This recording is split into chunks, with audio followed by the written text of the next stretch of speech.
Welcome back to Medrash U'Maisa, beginning a new cycle with a story for this week's Parsha, Parshas Bereishis. This week is the yahrzeit of the great Gaon and Tzaddik Harav Avrohom Genechovsky Zatzal.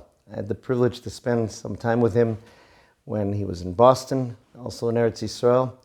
And one of the beautiful stories about him involved some of the many chavrusas he would set up throughout the week. He had made a chavrusa with a boy from Bnei Brak who was going to come to his house on Shabbosos and learn with him Shabbos afternoon. One Shabbos afternoon, the boy walked over to the Rav's house on Rehov Avtalyon Chamesh in Bnei Brak, and as many of us can do sometimes, just wasn't thinking, and his hand automatically went out and pushed the doorbell of the Genechovsky family.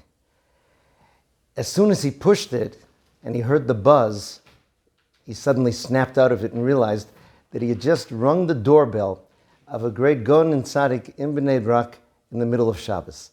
He was horrified, he was mortified, he didn't know what to do. He wanted to run, he wanted to hide, he was paralyzed. There was no reaction. He sat there silently, stood there silently for a while. Eventually he heard movement in the house. Chairs being pushed around, doors being opened and closed, and the door opened, and the Rav kind of looked out, squinting, bleary-eyed, wearing his pajamas, and he gave a smile. He said, "Oh, good, you waited for me. I was so worried, I didn't know what happened. I overslept, and I woke up, and I noticed that I overslept the time of our chavrusa, and I was afraid that you came and you left. Baruch Hashem, you're here, come learn."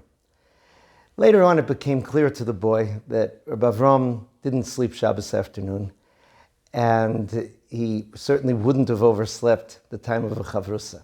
He realized that Rabbi Avrohom changed out of his clothes, got into his pajamas, pretended to be sleepy in order to give him the feeling that he hadn't heard the boy ring the doorbell.